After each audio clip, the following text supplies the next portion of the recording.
Welcome to lesson number 2 for School of Ministry. This is also part of the introduction. This is the introduction, and this is the second part of the introduction. All right, so let's jump right into it. For the School of Ministry classes or the courses, we have 7 modules, seven courses within the entire teaching that I plan to do. Now, the first one is called Philosophy of Ministry. The second one is Leadership. So we're going to talk about the philosophy of ministry. Why is it important to the ministry? We're going to talk about leadership, second module. Thirdly is Bible survey. Fourth, pastoral care. The fifth module is theology. The sixth one is the lifestyle of the minister. And 7, we're going to do some homiletics. All right, so those are the 7 modules. And the 8th one, we're going to add the 8th one. We call them miscellaneous topics. Okay, miscellaneous topics. All right. So we have actually 8 modules. So I just added one a while ago. So let's make it 8 modules. The first one, and by the way, none of these modules are exhaustive. We don't have the time and the scope to go exhaustive study. You have to do that on your own. But I will point you in the direction and activate it so you can do that on your own. So the first one is Philosophy of Ministry. What philosophy of ministry does, talks about why ministry is important and what are the principles that our ministry is based upon. And this is foundational, because once you understand the principles that, some people call it the philosophy of ministry, but I prefer to call it because some people associate philosophy like worldly, or philosophy like it's only man's, ideas. But philosophy deals with truth, the truth or the foundational truth concerning a matter. But maybe a better terminology is to call it the principles of ministry. All right. So it's ministry principles, and we're gonna use scripture to show some of the things that will make ministry successful for you. Why ministry is needed, what makes ministry effective from the scripture. All right. So the first one is principles or philosophy of ministry. The second one is leadership, because as a minister, you're going to be a leader. You're dealing with people, and you have to be a leader. God has called you to be a leader. And then we're going to talk about the third one will be Bible survey. We get an idea, just a general idea about how the Bible is structured and how the Bible is set up. Then theology, that's going to be a long one, a big one. We're going to do theology. And then we're going to talk about lifestyle of the minister.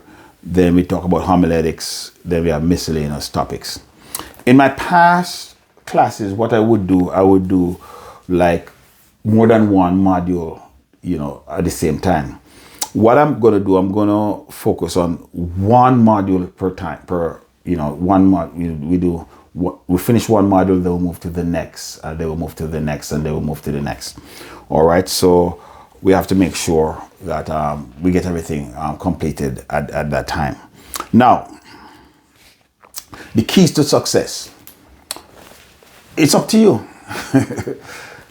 Your success is up to you, how well you do. All right, and life rewards effort, life rewards action. And I want to talk about 4 things that it will be, let's make it 5. I'm going to talk about 5 things that you can do to ensure that your time in the class will be, meaningful in the school, be productive, and you can achieve good results. The first thing is that you have to be disciplined. You have to exert discipline. Discipline means doing what must be done when it should be done. That means your personal life you have to, because during the School of Ministry, you have to have time by yourself where you study. And you can't go through 1 week and you don't pay no attention to the School of Ministry, you don't study. You have to have some time to study and personal development. And that's going to take discipline. That means you have to set aside time for it. And it means that you have to organize the time. You have to plan, say, okay, I'm going to do this in the morning, or I'm going to do it in the afternoon, or I may have to wake up early and spend 1 hour doing it, or half an hour doing it, or I do it in the middle of the day, or I'm going to do it in the evening, or I'm going to assign a day. I'm going to do it I'm going to focus on School of Ministry on Tuesdays, or I'm going to focus on School of Ministry on Wednesdays or Mondays. But you set aside a certain time. You must have a specific time and place, and do not let anything on unless there's something really, really urgent or critical or crisis. You maintain that discipline.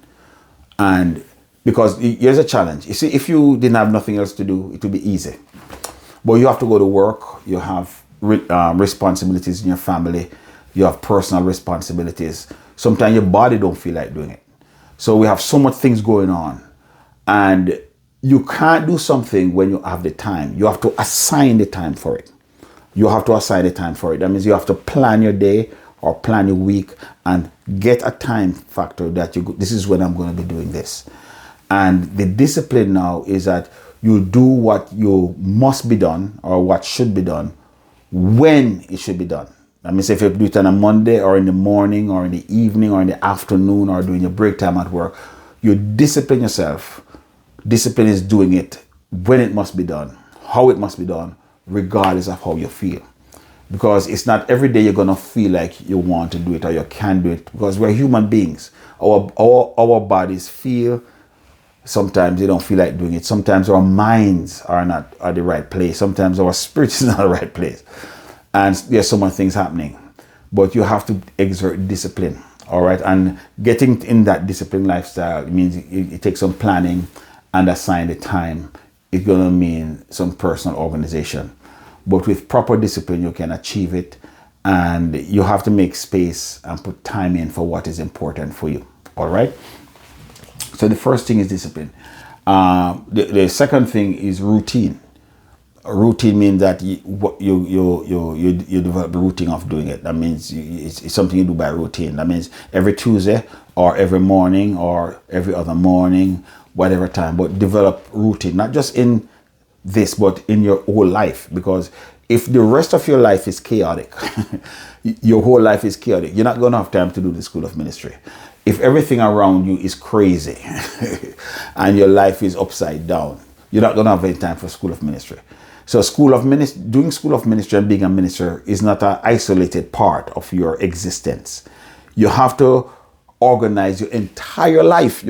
It's not possible to organize School of Ministry time or your study time and the rest of your life is crazy. No, you have to organize the rest of your life to the best of your ability. And then now what you do, you're able to fit in or to position or arrange the School of Ministry, your studies into that life. And this applies not just for School of Ministry, but for any endeavor you're going to do that takes time and routine. You have to organize your time. It takes personal organization. You have to plan your days. You have to make sure that you have routine, that you get up a certain time, go to bed a certain time to relax. And it takes a lot of discipline. That means you can't waste time with stupid people. Of course, you will relax, so you can, take time to relax and do certain things, but you can't be always spending hours on the phone, scrolling through social media or become addicted to things. You have to know when to stop. You have to know this is not the time for certain things. So you have to know what must be done. So it means that you have to, and it takes practice to organize your life and to organize your time. It takes practice. Because if you're used to living your life a certain way, it's not always possible that tomorrow you change. But you have to have an idea. This is what I want to change. At the end of each day, you look back at your day and your really mental evaluation. Did I accomplish the things I want to accomplish? What did I do wrong? What did I waste my time with? Did I do my best this past day? The next morning you get up, or you could plan the same evening for the next day. What are you going to do next day? You write it down, you make plans, or in the morning, you plan the day. At the beginning of each week, you plan the week. So Mondays, for example, with me on Mondays, that's when I do my personal work. Make sure my personal life, my clothes, things in and around the house and things that I do for my personal life. I usually take care of that on Monday. If it's not finished by Monday, I will do so, finish it up on Tuesday. And then on Tuesday now, I review Sundays, I do church work. And then every day I exercise. Every day I do prayer. Every day I do some studies. I put that in the day. So I have some things that I do every single day. And there are some things I specialize. For example, Wednesdays I know classes. Certain days of the week I do tapings like this. Certain days I do church work or visitation. So you assign during each day. You have certain things that you must do. And then, you must have to go to work every day. You have to pray every day. You read the Bible every day. But then there are certain things you assign on specific days so that things don't, if you don't do it that way, things slip under the crack, It's not I assign days I do my housework, my house responsibilities. And certain days I assign for the church responsibilities. And another day I said, I'm doing my tapings on Fridays, I do my shoppings on Monday, my personal shoppings.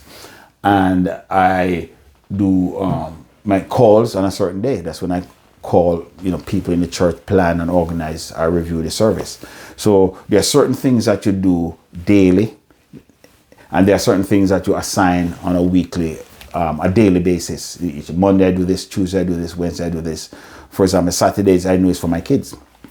I don't do church work unless I have to, and I'm able to devote my time, especially in a special way. I call them, I contact them every day, but on a certain day I know I can visit them, they spend time with me, and I don't have to worry about running here and there, but I'm distracted. I can give them my full focus. Fridays and Saturdays, those for the kids. And people wonder where I find the time. I don't find the time, I make the time. And once you assign the time, your life becomes much easier and things don't fall in the crack. How you want to organize your life, it's up to you. I'm just giving you an example, but how you want to organize your life is up to you. But you have to organize your life, structure your life, because if you don't structure your life, the school of ministry, this study you're not going to be able to accomplish it. You're going to always be running, things fall behind, you're always stressed out. But you have to organize your life, and not only for the school of ministry. If you want to do anything else, do music, go back to school for something, exercise program, get your health together, you have to organize. Personal organization, and personal organization comes with planning. Personal organization comes with discipline, and you have to be disciplined. Now, let me just say this: everything is not going to go perfect every day, but you continue the next day and you keep trying. You evaluate yourself. Rome wasn't built a day, but you have to keep trying, and you are not able to accomplish everything. You will never be able to accomplish everything you want to accomplish. Never. There's always something outstanding, but you try to do the important things first. Know what is important, what is critical, and you keep trying, and you have something you work on. So this idea of personal discipline in your life is not something that you're gonna say, well, I've arrived at it, I got it. It's always something you're working on, because there's so much demands in life, so many things that you have to accomplish, so many things you have to do.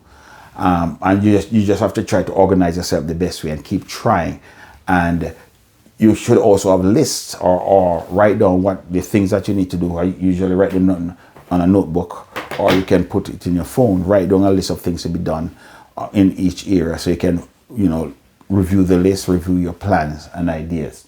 All right. So it's personal discipline, personal organization, it's planning, and then you have to develop a routine. Everything in a routine. It's easier in a routine. I wake up a certain time, pray a certain time.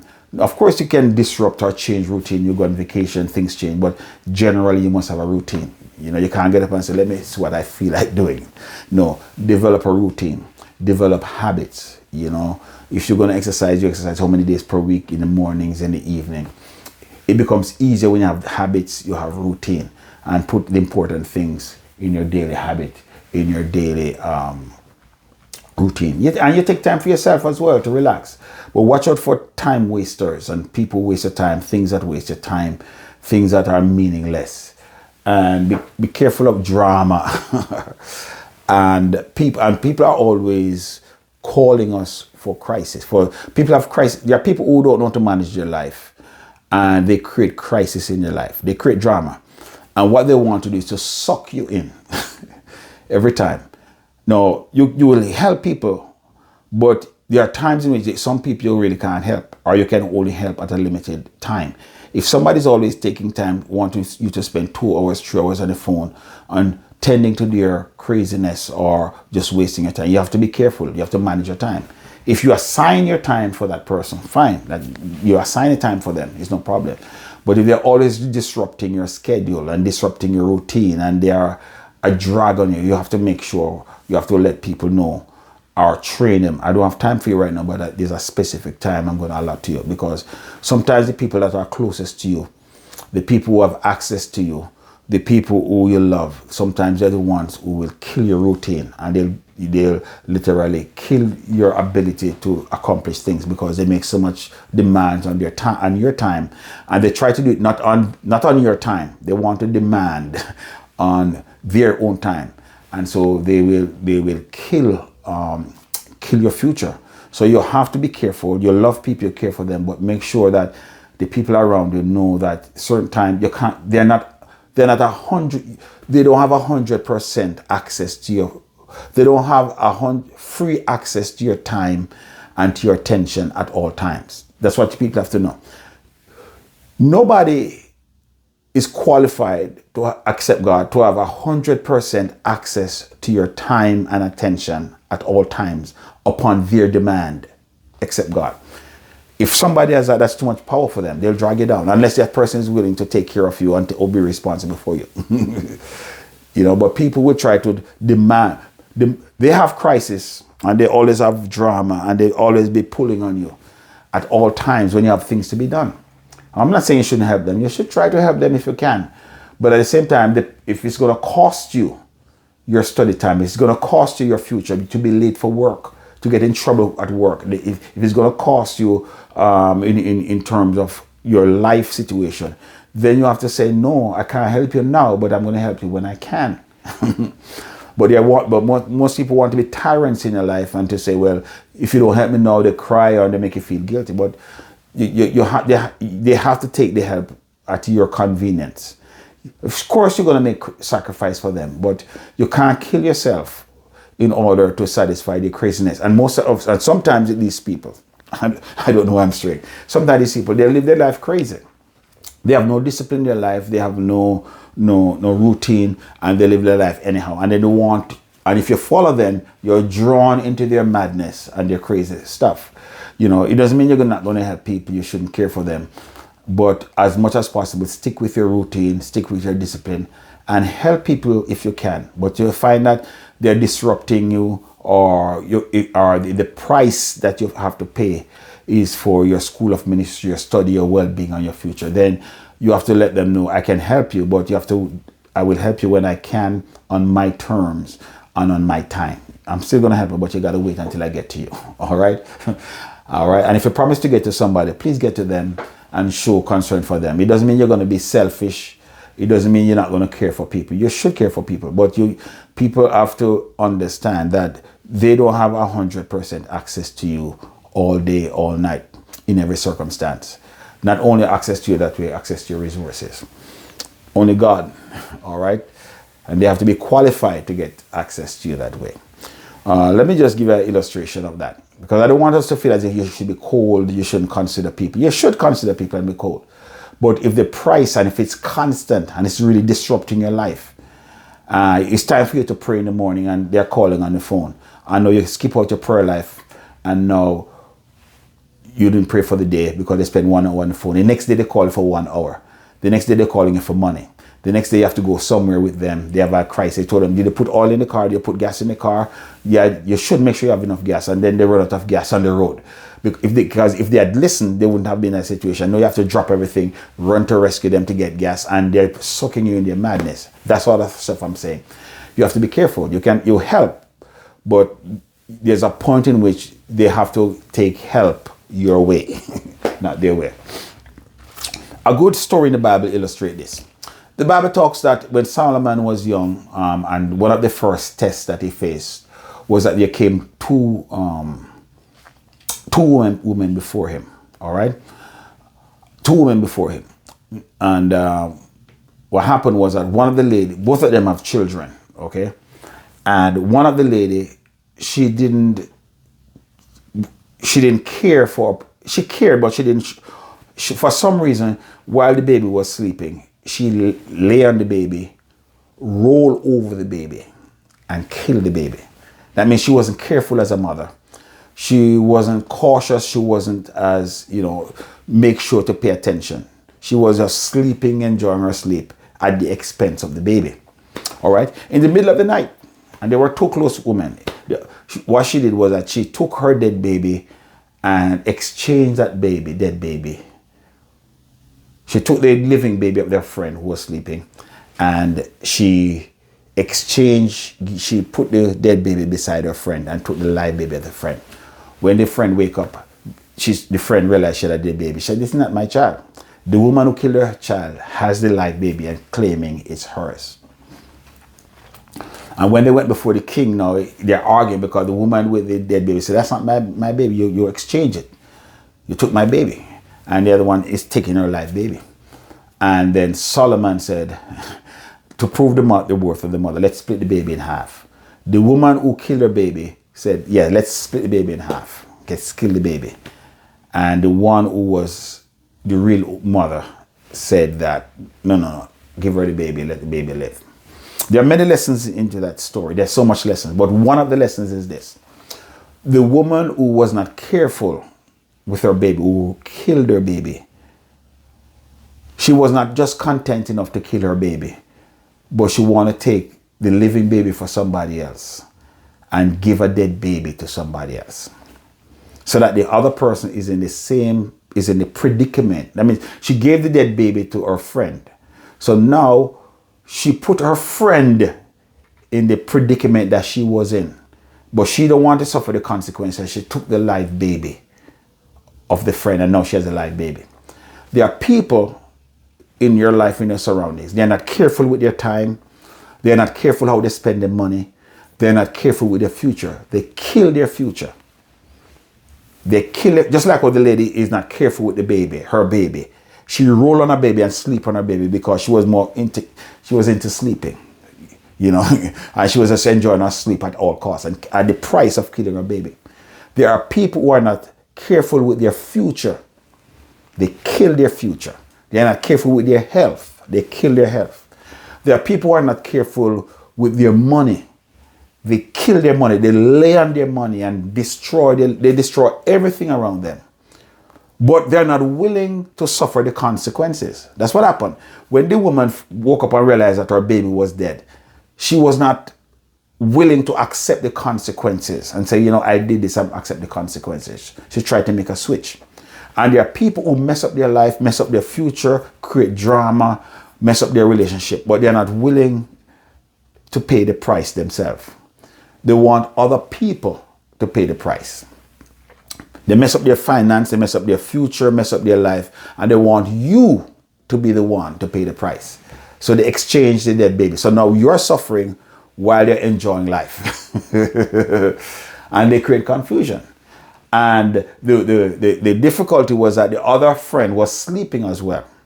And to be sleeping means she wasn't aware of the dynamic of what was happening. There are some people who are dragging you in life. They're sucking the life out of you.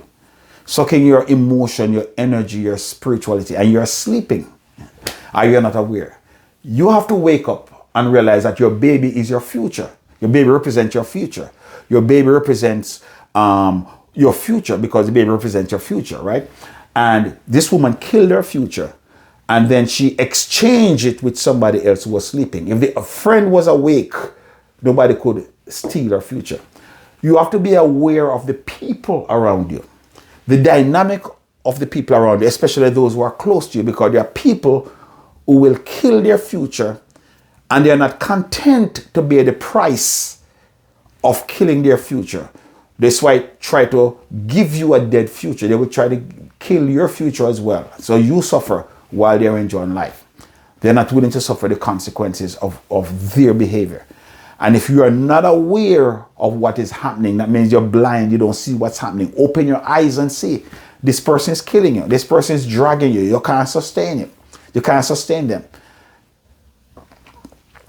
There are people who make a drag on you. They kill your future. They talk bad. They pretend to be your friends. They're always in drama. They're always in some mess. They're always in some craziness. And then they bring it in your life. And if you're not careful, you get caught up in it. And you're not even... There are people who constantly tell you what other people say about you. They always tell you about this one and they get you upset and annoyed. They're always getting you angry. They tell you what other people are saying about you. They criticize you. And if you're not careful, you can't read the Bible. You can't pray. You can't study the Word of God because you're mentally agitated. You're emotionally drained. You can't even study the Word of God. Sometimes you don't even have the time because of the time. And if you are not aware of what's happening, you find yourself losing out in life and you don't understand that this situation is killing my baby. They took my baby from me. Took my baby from me. But the thing that spared the other woman whose baby was stolen, when she woke up, she just looked and said, "This is not my baby. This is not my baby. You have my baby." And the thing that's going to save us, because people will use us, take advantage of us. We can be caught up in these situations. Just like the woman, we can be caught up. But there comes a point when you have to wake up and know what belongs to you. Know your baby. That means you need to know your future. Know this is not the direction my life is supposed to be going. This is not what God has for me. This is not my future. This is not what I'm getting and the state of my life. This is not me. And realize this is not my baby.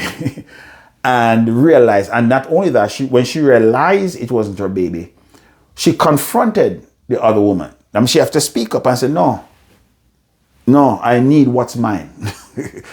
You can't be going along to get along at all times. There comes a point you have to speak up. You have to make a stand. You can't be always, it's good to be courteous and to be nice, but there comes a point you have to speak up and to declare what's yours and the boundaries of your life and what you're going to tolerate from what you're not going to tolerate. You can't be always going along. And so she had to confront her friend. And the friend said no. But the woman with the dead baby, not going to take it lying down. She went all the way to the king to make the king make a judgment. So when you confront people and they're not willing to change and think whatever, bring it to the king. Get into prayer and fasting, because this situation must change. What am I saying? Take charge of your life. Take charge of your future. Do not put your future, your well-being in the hands of other people. And don't let people steal it. And then you'll become a victim and say, look at what this one did to me. No. You have to know, I have a future. God has a call on my life. And I cannot let anyone take that from me. And I need to know what my future looks like. I don't know the details, but what I'm seeing is not what God has for me. And you have to confront the people and set your boundaries. And then if not, fight for it. Go right up to the king. But it all begins with the woman waking up. Sometimes you have to wake up and realize it's not everyone who claims to be a friend is your friend. It's not everyone who is close to you is good for you. It's not everyone who is sleeping beside you as your well-being and hand.